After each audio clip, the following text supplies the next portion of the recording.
Hello, my name is Ailsa Bosworth. I'm the Chief Executive of the National Rheumatoid Arthritis Society, and I'm delighted to be joined today by our Chief Medical Advisor, Professor Peter Taylor. Peter, first of all, thank you so much for making time out of your busy schedule to come and be with us today to make a video on the very important subject and current subject of biosimilar medicines. This video is really aimed at all people with RA, but particularly those who might either now or at some point in the future be facing the possibility of going on to a biologic or a biosimilar and then maybe being switched from an originator product to a biosimilar. So I think probably for best results we'll assume people have little or no knowledge of what a biosimilar is for the purposes of this video, although people will have differing levels of knowledge and understanding, of course. So there are sort of 3 or 4 key areas that I'd like to explore with you. The first one being the impact on patients, particularly where switching programs switch people from an originator to a biosimilar product. How biosimilars sit within the UK regulatory framework, and then looking at how do we collect the safety data on these drugs in the way that we did with the biologics, the original biologics. And then how will any income saved from switching to the less expensive biosimilars be used perhaps to improve patient care and outcomes? So I suppose the first question has to be, what is a biologic medicine and how do biologics differ from DMARDs like methotrexate and so on? Okay, well thanks very much, Ailsa. These are important issues, of course.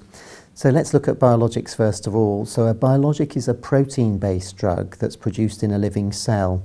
And a good example of one that's been around for a long time would be insulin, because that's produced in living cells. Right. But with respect to rheumatology, these are drugs which will actually target a specific aspect of the immune system that triggers the inflammation that causes pain and swelling and damage to joints. And they're sometimes antibodies, sometimes other kinds of proteins that will interrupt those inflammatory pathways in the patient. Now, there are various consequences of a protein-based drug. One is that they are large molecules, and because they're proteins, if you were to take them by mouth, they'd be digested, and that's why they're given what we call parenterally, but that means by injection, either intravenously or by subcutaneous injection, which the patient gives themselves. The other point about it is that to make a drug out of a protein is a very costly process. The research and development in itself is costly, but actually generating the drug in living cells means you have to almost brew it a little bit like you'd make beer in a big fermentation tank, and that takes a lot of time and a lot of expense. In terms of difference from a drug like methotrexate, we use the term DMARD, and that's an acronym which stands for disease-modifying anti-rheumatic drug. And what the acronym actually means is that the drug will prevent damage that's progressive to joints, or at least slow it down. So in fact, biologics are also DMARDs, but they're very different types of DMARDs to methotrexate. Methotrexate's a chemical. It has just a few atoms in the chemical, and all the other DMARDs, conventional DMARDs we have that are taken by mouth, are also chemicals.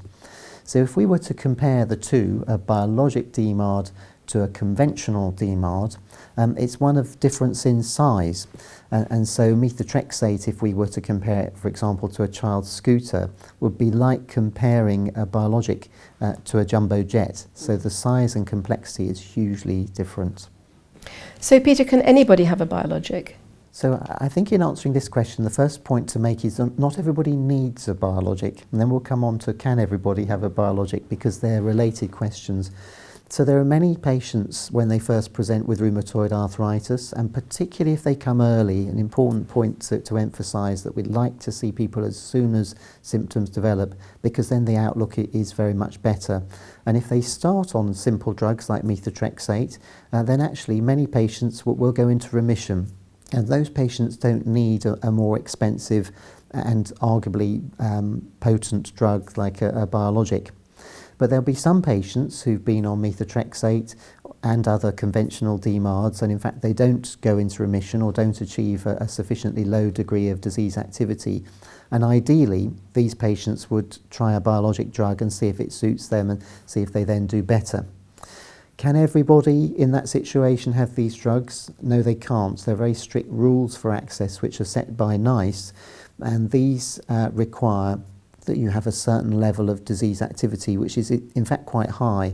So you have to have a certain amount of swollen and tender joints and markers in the blood which reflect high disease activity. And it's a combination of these elements, plus how the patient feels themselves, which is taken into account, that gives rise to a number. And if you have a disease activity above the magic number of 5.1, potentially you would be eligible for a biologic drug. So what percentage of people in the UK would be on a biologic now? So in the United Kingdom, it's about 15 to 20% of patients are on these biologic drugs. A biosimilar, in fact, is also a biologic drug, but we'll come on later to talk about the difference. That absolutely leads me right into the next question, which is, so now we've established what a biologic is, what is a biosimilar? Right. So this is a slightly complicated question, so I'll take it through bit by bit, so hopefully make it clear. So biologic drug, as we've said, is a drug made out of proteins, and some people may remember from school days that proteins are made out of amino acids. So when you make a protein, you assemble a whole number of amino acids and line them up, as it were, in a row, and all this happens inside the cell, and we may be talking about thousands of amino acids. But it's not just a string of beads, as it were. You can then fold the string of beads up into a ball or into some sort of structure. And this may take many different shapes because there are so many amino acids in the ball of beads. And then even then, when you've screwed it all up into a ball, and it could be a varying shape, you can add other bits onto it. And these are sugar molecules, for example, and various other molecules. A little bit like you'd see the bristles coming out of a bottle brush. So a protein or a biologic drug can be quite a complicated structure in terms of its molecular structure. Now, in terms of when a biologic is first produced, a company has to do a lot of research and development around these molecules, and then of course they want to be able to make a profit. And so they patent these drugs. So the particular amino acid sequence and the drugs that are produced have a patent on them, which means that others are not allowed to copy them over a certain period of time. And the company needs to recoup their research and development costs. And of course, the cost of the drug has to reflect the cost of actually brewing these proteins in a fermentation vat, as I mentioned, a little bit like making beer. Now, a biosimilar is something that's a copy of that originator biologic drug, and you can only make those copies when the originator drug comes off patent. So once it comes off patent, there's the possibility to copy it. But the issue is that you can copy it in terms of the order of amino acids, and it's a precise copy from that point of view. But the complexity of the structure of the molecule is such that when you screw it all up into its three-dimensional structure and add on the sugars to the outside of the molecule, that it may have some significant differences to the molecule that it's copying. So it's a copy, but not an exact copy. And at the current point of time, our technology is not sophisticated enough to allow us to make exact copies. And that's why we call them biosimilars, because they're very similar to the originator drug, but it's not a precise copy. And that, if I may say, will contrast with methotrexate that may be made by many different manufacturers, that each methotrexate tablet should contain exactly the same molecule as if it's made by one manufacturer as compared to another manufacturer. So it's not a generic? So it's not a generic. So it's a copy, which means it will have many of the same properties, and perhaps we'll come on to talk about how we ensure that the properties in terms of the efficacy of the drug, how effective it is at improving symptoms and signs of disease, and how safe it is. We'll come on to talk about those issues. So Peter, we have currently 3 biosimilar drugs that are being used in RA at the moment, and I think we've got a 4th entering the UK market this month, which you can see on the slide. Can you tell us about these and whether they've been found to be as safe and effective as the originators? Again, this is a really important question, and so far, just to recap on what we have a biosimilar of Remicade. Another name for Remicade is infliximab, so we call it biosimilar infliximab. There's one molecule, but it's marketed by 2 different companies, so there are 2 different trade names. There is a biosimilar of etanercept. The originator was Enbrel, and just come out is a biosimilar of Mabthera, which is rituximab. And in actual fact, all of these are looking very good with respect to clinical trial data, and the ones that have been around the longest, which are the biosimilar etanercept and the two biosimilars of infliximab, the same molecule but different trade names, the experience in the clinic has been very good indeed with these drugs. But I think maybe it's worth a little bit more explanation at this point, because in order to gain the name a biosimilar, the copy of the drug has to meet very tight regulatory conditions. So you could copy a drug but not meet the criteria to allow you to be called a biosimilar. And this is important for all of us, whether we're patients or prescribers or managers, to understand, because if you have the designation biosimilarity, it means you've met very strict criteria that gives us a high degree of reassurance that the safety and the effectiveness will be very similar indeed, if not the same, to that of the originator. So basically you're saying that they are of similar safety and efficacy, and that we can be reassured on that. That's absolutely right. So in order to be called a biosimilar, these drugs have to go through very, very strict processes, and a lot of this, in fact, is outside of the clinic but done in the laboratory. So the manufacturers have to show that it has the same effect on other living cells, that it will block, for example, if it's an antibody that's blocking a molecule like TNF, which is an inflammatory molecule, you have to show that it blocks TNF in the same way as the originator. And so even before it comes to any clinical trials, we have a very high degree of certainty that the drug's doing what it says on the tin, as it were. And that, I think, is important. But to add the icing on the cake, to make really sure that it works in patients well, there has to be some clinical trial data as well. But here comes the catch, because one of the reasons that biosimilars can be more cost-effective or less expensive than the originator is that they don't have to go through years and years and years of clinical trials and research and development. They can curtail some of that. So you can actually show in a relatively small clinical trial that you have similar benefits to the originator drug. And this, of course, can cut some of the costs of a lengthy clinical trial program. But it does mean that whilst we've got a good degree of reassurance about safety, we can't be absolutely sure about the potential risk of very rare safety effects that could be linked to some of the small changes in the molecule that we talked about earlier.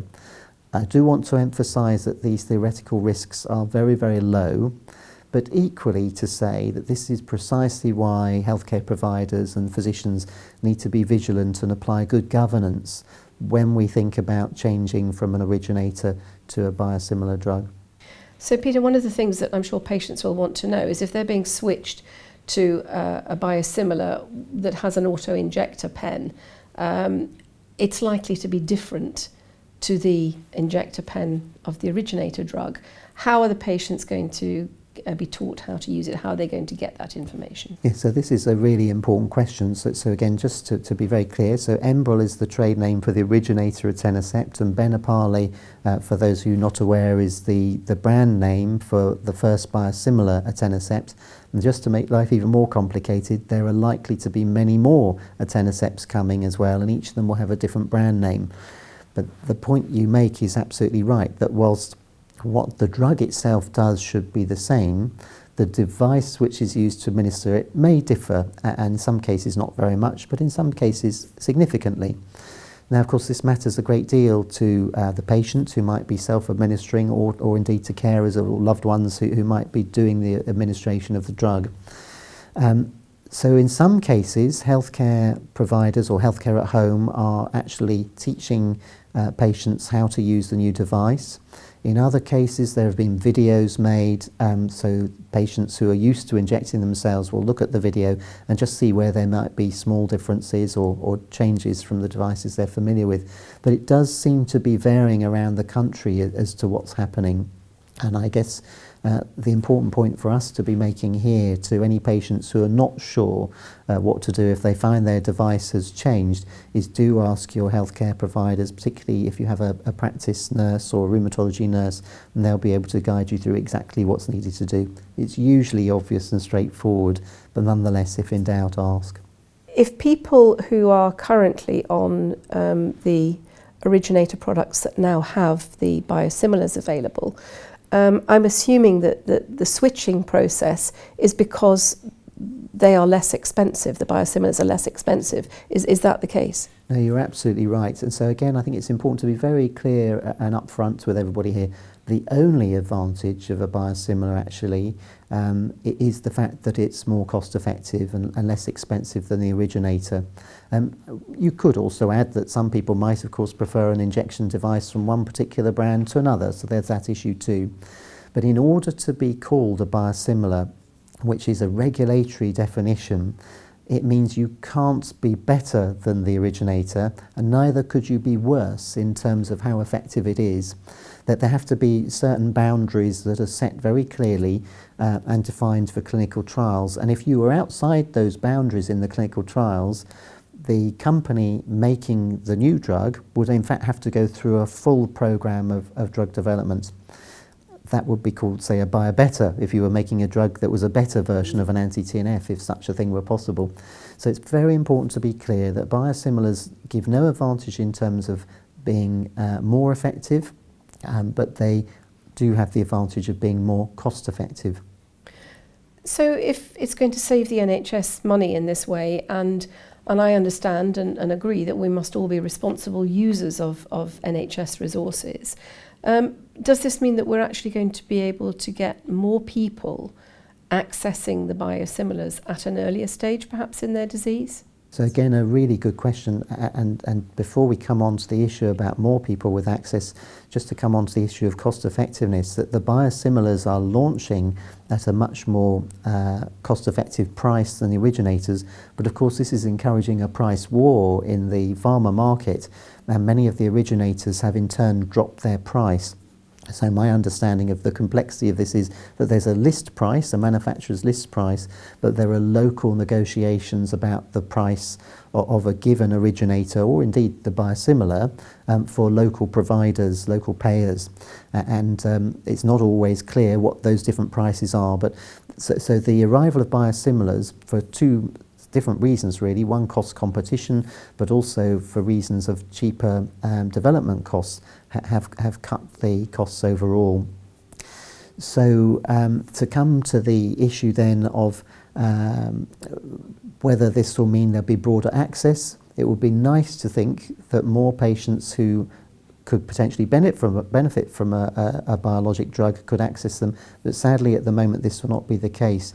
You and I of course were together at the meeting at NICE where this was discussed, and we had hoped that NICE would accept our argument put forward and from the British Society of Rheumatology that for patients with what we call poor prognostic factors, in other words patients who are at higher risk of getting damage to their joints, that we might have been allowed to prescribe biologic drugs that even if they had a level of disease activity below this threshold of 5.1 that's been set. But NICE have decreed at the present time they won't allow that.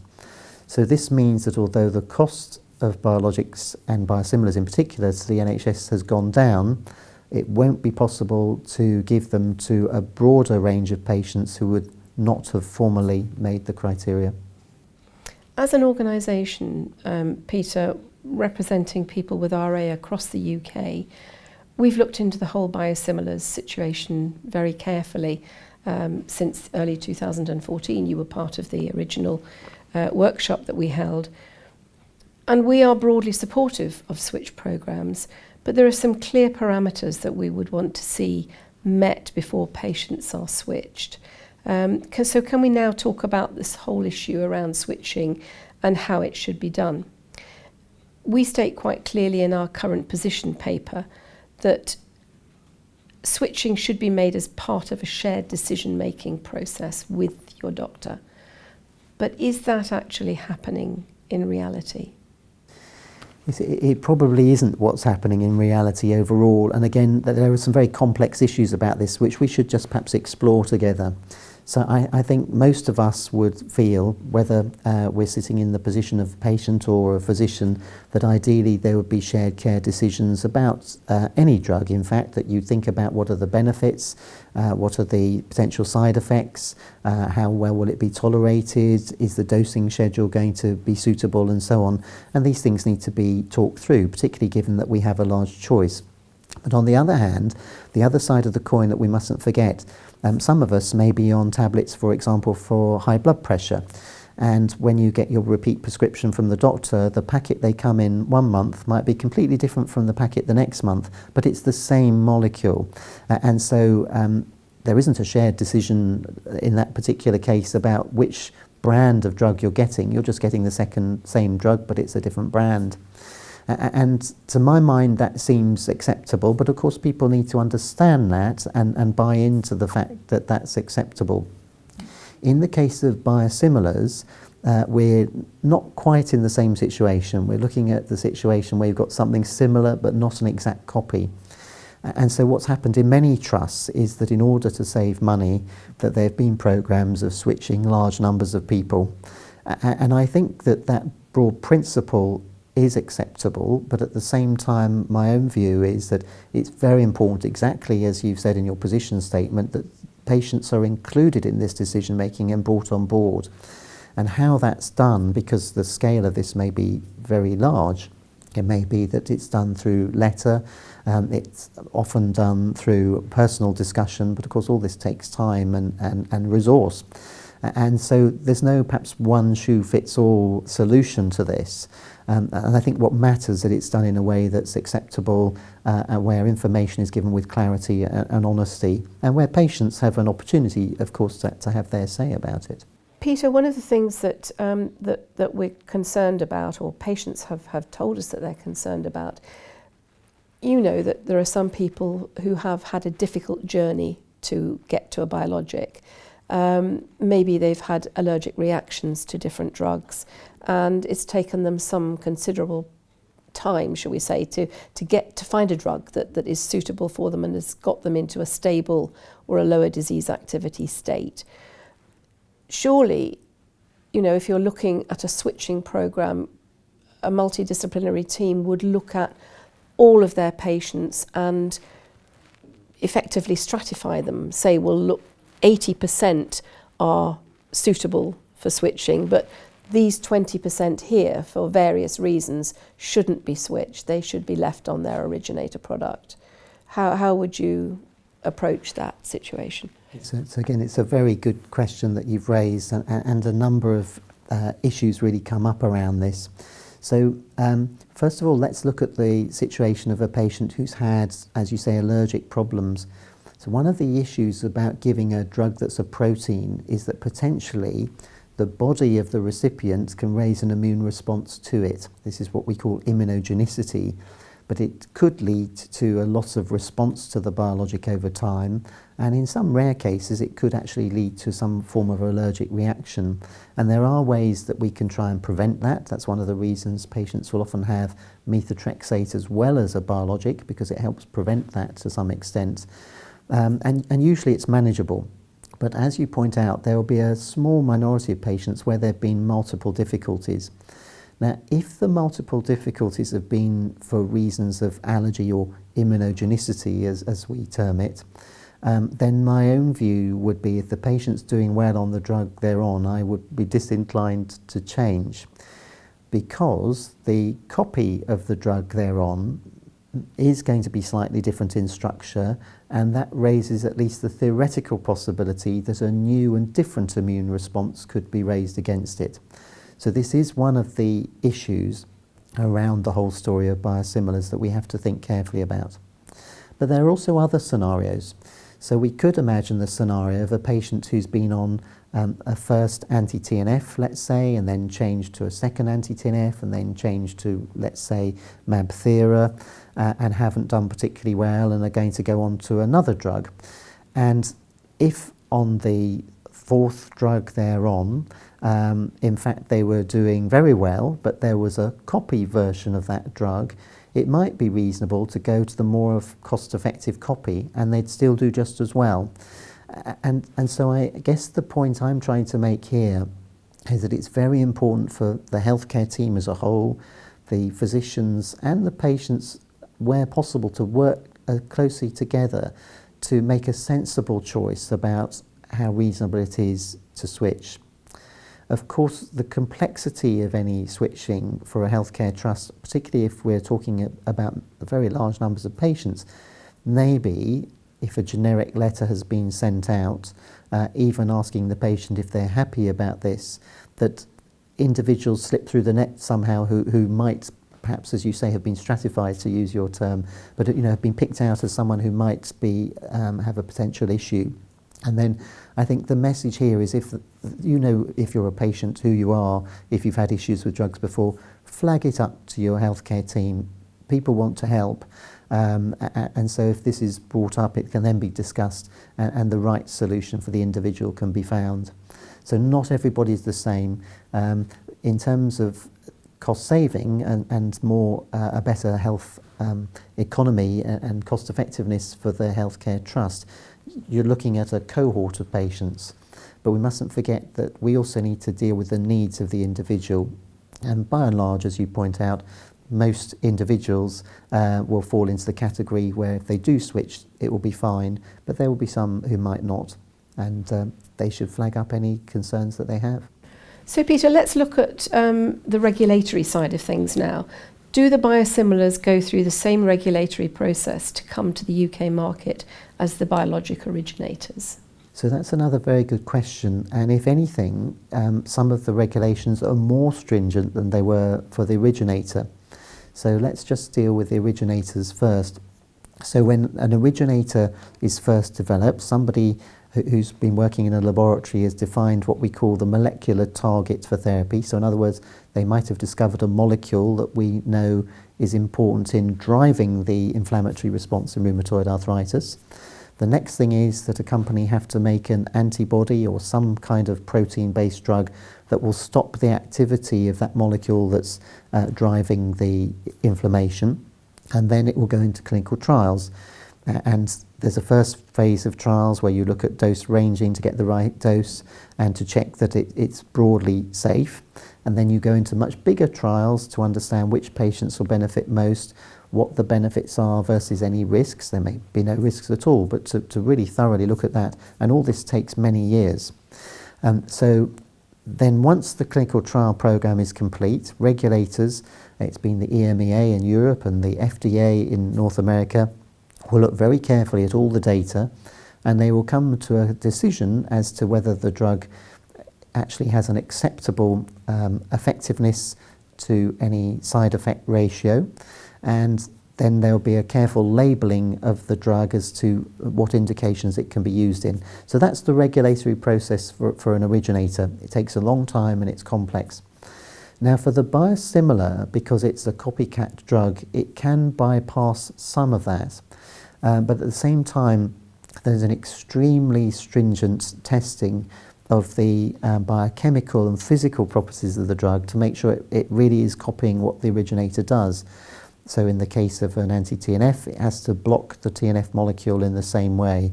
You have to make sure that if it kills any cells or doesn't kill any cells, it does that in the same way as the originator drug. And even the structure of the drug has to be looked at very carefully with clever contemporary technology. And all of this is really a very painstaking procedure that means that even before it comes into any patients, we're very, very sure that it's sufficiently similar to merit going into clinical trials. And then a curtailed series of clinical trials is necessary.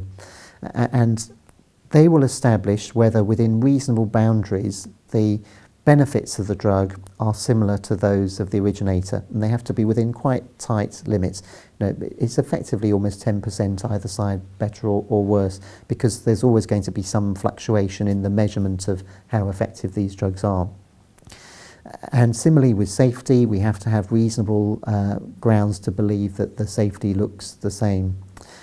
In fact, the experience with the biosimilars that have come to market, as we mentioned earlier, has been very favourable. There have been very few problems, and the safety and benefits do seem to be remarkably similar, as you'd expect, to the originator. The only little difference is that at the time a biosimilar comes to market, it may only have been tested for 6 months to 1 year in clinical trials, and what we don't know about the copycat drug is what it's going to be like after 5 years or more, whereas with the originators we have all that data. It's very unlikely that there'll be differences at that late stage, but nonetheless we have to be vigilant just in case they are, and that's one of the reasons that doctors and nurses who look after patients on these drugs will be capturing data and following them up in the clinic, and to make sure really that they're doing well, and if there are any issues that arise that they're properly addressed. So Peter, that brings me really on to the question about how we collect that data. With the biologics, we've collected something like 25,000 patients onto the biologics register at Manchester University and through the British Society for Rheumatology. Are we going to be doing the same thing with the biosimilars? Yeah, so that's another great question, and perhaps we should start the answer to this by looking at why collect registry data at all. So in the case of an originator drug, as I mentioned earlier, it will have gone through extensive clinical trials. But even if you have several thousand patients in a trial, we can't be absolutely sure that there might not be some rare side effects that could actually be related to the drug. So let's look at common side effects. Infections, they might occur in 1-2% of patients on the drug, and therefore if you're doing clinical trials with a few hundred patients in, you might expect to get a few cases of infections and know about that. But if there was some very rare side effect, let's be completely hypothetical, makes it your tongue turn black, for example, in 1 in 10,000 cases, you might not see a case in the whole phase 3 clinical trial program. So this is when registries come in, because if physicians are prescribing the drug and if they notice any rare problems, that data's captured, and as you say, Manchester University look at it, and if it turns out that indeed 1 in 10,000 patients does get a black tongue, then we need to make a decision, the patients and the doctors, whether the benefits of the drug are worth that very rare risk. And again, to put it in perspective, many of us will enjoy driving our cars, but we all accept, or probably don't think about it, that there is a small risk every time we get into our car, or indeed even cross the road. But usually the benefit of getting into our car outweighs any tiny risk. So why might we want to collect data on biosimilars? So here the issue is that the biosimilar has a slightly different structure to the originator drug. So in theory, it's just possible that that small change in the molecular structure could lead to a small difference in safety. Actually, it could lead to a small difference in benefit. But the small clinical trial doesn't demonstrate any clear-cut difference in benefit. So if we capture registry data for these new drugs, we'll have a much better idea if there were any potentially tiny differences between originator and biosimilar in terms of safety or benefit or any other attribute. And so the answer to your question is that in fact, yes, there will be capture of data for the registries from the British Society of Rheumatology. This is a labour of love done by the nurses and physicians treating patients. They capture this data and then send it on to the registry in Manchester. And this endeavour is supported by companies, the originator companies that make biologics. It has been supported in the past. And most of the new companies making biosimilars have signed up to supporting it. In other words, they provide the resource that allows analysis of the data. As you know, all drugs have to go through NICE, and you and I have sat around the NICE table a good number of times with the technology appraisals that the originator products have been through. Are the biosimilars going to go through the same process with NICE or with the Scottish Medicines Consortium as the originator products? So again, very important question, and my understanding is that there won't be single technology appraisals, and in part this is just because of the potential volume of biosimilars that are likely to come to market. We already know about dozens of these drugs in development. A good example would be infliximab. We've mentioned that already, but there could be a dozen or more different infliximabs with different brands. And so it simply wouldn't be feasible for NICE to look at each of these individually. So what they're going to do and have done so far is to have multi-technology appraisals. And of course NICE have always emphasised that we should use the cheapest version of a particular class of drugs where possible, that there are again some caveats in the wording that allows physicians to make choices most appropriate to the individual. But the overarching guidance is that we would look at the most cost-effective drug. Okay, so let's now turn our attention to the savings that can be generated from use of biosimilars. I'm certainly aware that some of the discussions that have been held around the UK about the gain share, as it's called, which represents the savings from switching to a less expensive biosimilar. And some of these discussions have gone on for 12 months, so almost negating the savings that could have been made during that period of time. How do you think that those savings should be split? Because there's certainly, I've seen evidence where none of the savings have come back to rheumatology, and other areas where some of the savings have come back to rheumatology. And our view would be that if you're doing all the work of switching your patients, there should be some effective gain from that, and that should be then reinvested to improve services for patients. What are your thoughts in this arena? Well, I share your view completely, actually. What's tended to happen is that where there's a differential in price between a biosimilar and an originator, there's often been a mechanism called gain share, where a proportion of that saving, as you've put it, will be shared between the payers, the clinical commissioning group, and the healthcare trusts. And that proportion may vary over a number of years of a switching programme. Like you, I of course strongly feel that some of that money should be reinvested in rheumatology services, and particularly at a time when, of course, all services are hard pushed. Sometimes nurses are being lost, or the multidisciplinary teams becoming fragmented.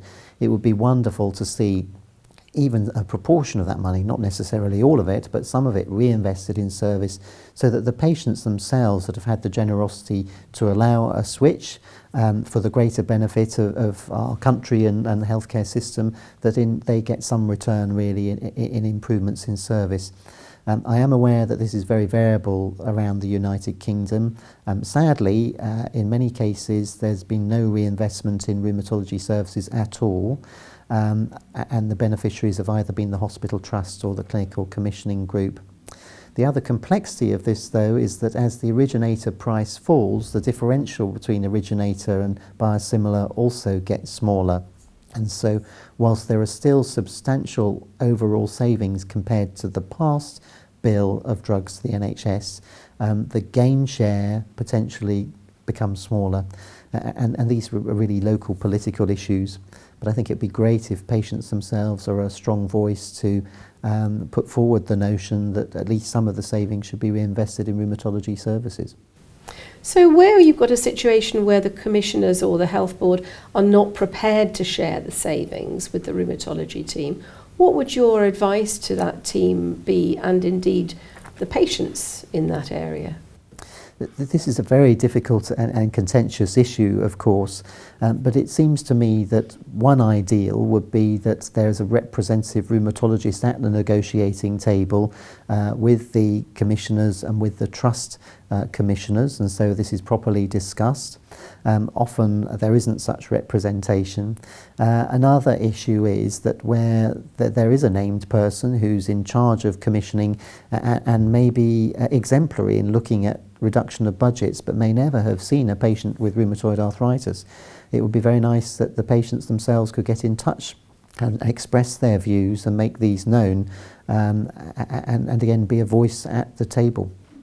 Well, my view is that when you're looking at a switching programme being created, the patients should absolutely be part of the stakeholder group that gets together to look at that whole programme and how it should be done. Yeah. Okay, I'd like to draw our discussion to a close now by coming back to a couple of questions that are directly relating to patients and patient care. I think you're aware that charities like NRAS are concerned that once there are more biosimilars available in the marketplace, that there is the potential, in theory, even if it's not currently happening, for people to be, I've heard it described as flip-flopped from one drug to another, depending on which happens to be the most cost-effective that month. Is that something we should be worried about? Is that likely to happen? No, it's a very important point, and I think there are some theoretical concerns about it. It's not happening at the moment because we don't have sufficient breadth of choice of biosimilars to allow it to happen.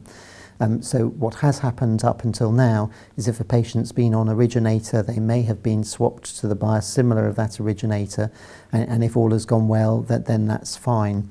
But the scenario you're painting is what happens if there are a number of biosimilars of the same originator, and certainly that could happen. We know of a great many in development, for example. My own view here is that it wouldn't be advantageous to keep on switching from one to another just because of a relatively small gain in cost effectiveness. And firstly, to make the point that I think the gain would be likely to be very small in cost effectiveness because there comes a point at which these drugs simply are not profitable anymore. So once you reach a sort of ceiling of effect, actually you really can't maintain profitability, and I think some of the biosimilars are already getting close to that level. So that's one reason why I think it will be unlikely to happen. Also, for all the other reasons we've been discussing, where resourcing a switch on any scale would require proper dialogue and proper governance and maybe extra clinic visits, will require a resource, and that makes it less likely to happen. But we should also just look at some of the theoretical issues and what are they. So, as mentioned, when we look at biosimilars, we're looking at proteins that have changed structure slightly from the originator, even though the main bulk of it, the ordering of amino acids, is the same. And so there is a theoretical possibility there could be changes in how the body responds in its immune system to the administered biosimilar. And this could cause allergic reactions. There could potentially be rare side effects related to the change in structure, although this is pretty unlikely, but it could happen. And so if there was a situation where you switched from one to another and flip-flopped, as you put it, we could find it difficult to know which side effect was attributable to which brand of drug. If, say, you'd use 5 or 6 brands of the same originator, but biosimilar brands. So that would not be desirable. And so my feeling is at the present time, but really there would be little to gain and possibly some things to lose if you went through multiple switches. And so the discussion certainly I've been involved with in my hospital trust is that if there is switching with the agreement and consent of patients, we wouldn't go on to make multiple substitutions, as it's called in the pharmacy market. Well, that's clear.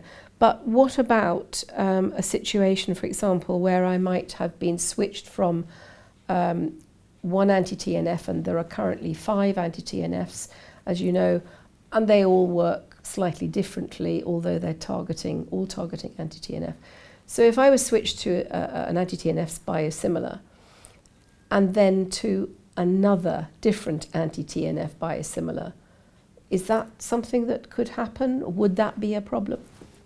Well, it's something that could happen, but it could again present problems, but there are a lot of issues to consider. So again, let's go through them one by one.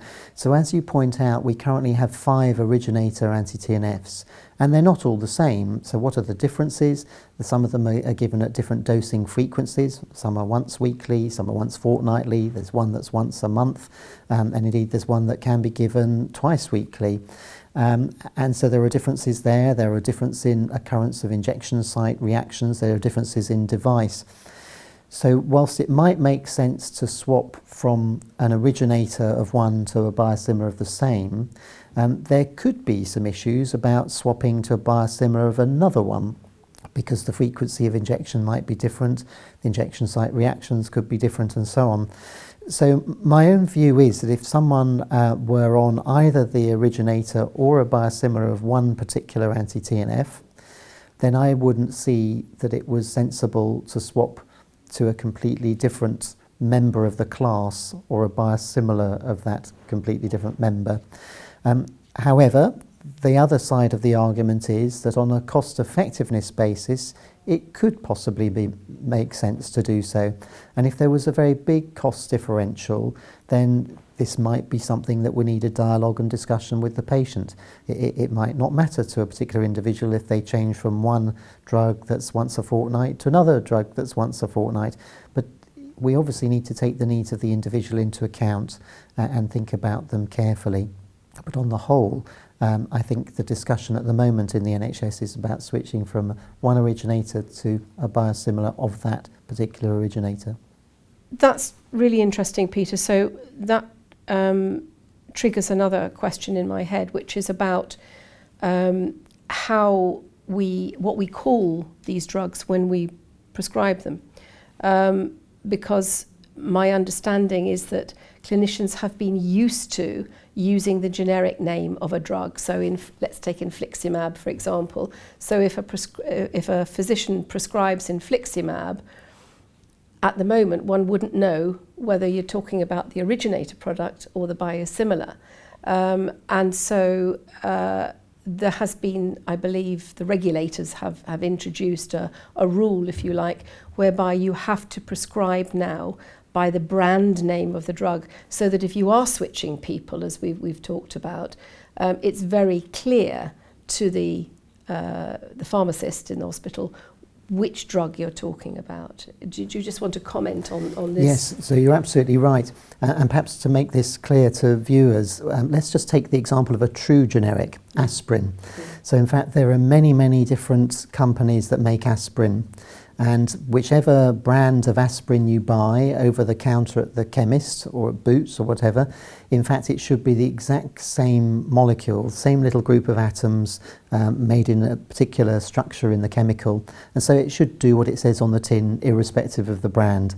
And for that reason, medics like myself have been trained to prescribe generically. In other words, you prescribe the particular name of the drug, irrespective of the brand, and that means for the health service you get the most cost-effective prescription, because in fact they'll buy the cheapest lot, whoever manufacturer is at the lowest price. But when it comes to biosimilars, it's a slightly different issue, because again we're not now dealing with generics. So you're absolutely right that despite their biosimilars, the name infliximab would apply to any biosimilar of infliximab, whereas the originator in fact has the trade name Remicade. And it happens to be the case that there have been a great many infliximabs in development. At the last count, I think it was over 12 potentially. We don't yet know whether all of those will come to the clinic. But they have the same so-called INN. Those are the initials for an international nomenclature about the drug. So they'll have the same name, infliximab, although it's not a true generic name. It applies to the biosimilar. And if there was some subtle change in one of those infliximabs that was related to a problem, and it would most likely be a rare problem, we'd want to know about it to avoid that drug in the particular individual, possibly to avoid that drug in future altogether. So, for example, it might be fine in clinical trials, but if there was a side effect that cropped up in 1 in 5,000 patients, we'd need to know which drug was the cause of it. Now, if all 12 drugs with the name infliximab had been used, we might not be able to identify that. And that's the reason why, with respect to biosimilars, as opposed to synthetic drugs, true generics, but for biosimilars, we're being encouraged to prescribe by a brand name, because that way we can distinguish who's made the drug. You can even look at which particular batch of drug, because there may be some differences even from one batch of drug to another. And then we can make sure that it's safe and effective, but track that over time. And that's obviously in the interests of patients and prescribers to do. Well, we've covered a lot of ground today, Peter, and people can find our position paper and various other things on our website, so there'll be more for people to refer to. But perhaps I can just ask you one last question. If I were your patient sitting in front of you in Oxford, or indeed thinking about all of your patients in Oxford, how would you approach switching them? And maybe you've switched them already. And what would you consider to be a really good group of patients to be switched? What would their characteristics be? So very good questions. And of course, if you have the luxury of having time on a one-to-one basis to discuss these things with the patient, again, it's important to emphasise that there's no benefit from switching in terms of improved efficacy, and neither is there likely to be any change in safety. But the reason for switching is that because it would be a more cost-effective drug, that if many people were willing to do that, it would save money across the healthcare economy as a whole. And hopefully there'll be opportunities to reinvest that. And experience has been that most of our patients actually see this very clearly and have been very proactive and willing to be involved in switching programs. I mean, it's a very generous thing to be doing, really. But of course, it's not always possible to have a one-to-one conversation. It takes a long time to explain these issues in full. And so what we've done in our region, and I know of many other examples of best practice around the country, that letters have been put together in a very thoughtful way and with a great deal of clarity about what this is all about. And patients have been told that there's a possibility switching will be considered and will be discussed with them when they come to clinic. Usually they're given an option to decline if they don't wish to participate in that programme. And for some people, as we've discussed, that would be perfectly a reasonable thing to do. But that does raise the question you asked, is who would be the ideal type of patient to switch for the health economic benefits? Well, in fact, ironically, the patients that would be most ideal to switch should be the ones who are doing really well on their originator drug. Now, from the patient point of view, they may think, well, I'm doing just fine on this drug. Why on earth would I want to change? But the reason is that if they're doing really well on the originator, they'd be expected to do equally well, just the same, on a copy of that drug. The only difference being that the expense associated with the drug will be greatly reduced. And that again gives benefit to the whole community. The patient where there'd be much more reluctance to switch would be the patient who's not doing well on the originator. Because in fact, if you're not doing especially well or not doing well enough, then it suggests you might need a different mechanism of action or a different drug, not a copy of the same one. And so it's an opportunity when thinking about switching in regions, really to review individuals' patients' care and make sure that they're getting the best out of the drug they're on, and then offer the opportunity to look at a more cost-effective copy. I've been speaking to Professor Peter Taylor today about biosimilars. It's a complex subject, but I hope that this video will have helped you understand more about biosimilars and certainly reassured you if you think that you might be switched at some point. NRAS is working with NHS England as part of the National Biosimilar Programme Board and ensuring that your voice is heard at national level on this subject. So for further information, do please visit our website www.nras.org.uk/biosimilars to get more information on biosimilars. If you've switched successfully to a biosimilar and you'd like to share your experiences with us, please get in touch by email. We'd love to hear from you. Or if you've got any concerns about being switched, please get in touch with our helpline team. They're here to answer any questions you may have. Finally, I'd be most grateful if you would now complete a short survey, just a couple of questions, to help us to improve the information that we provide. Thank you very much.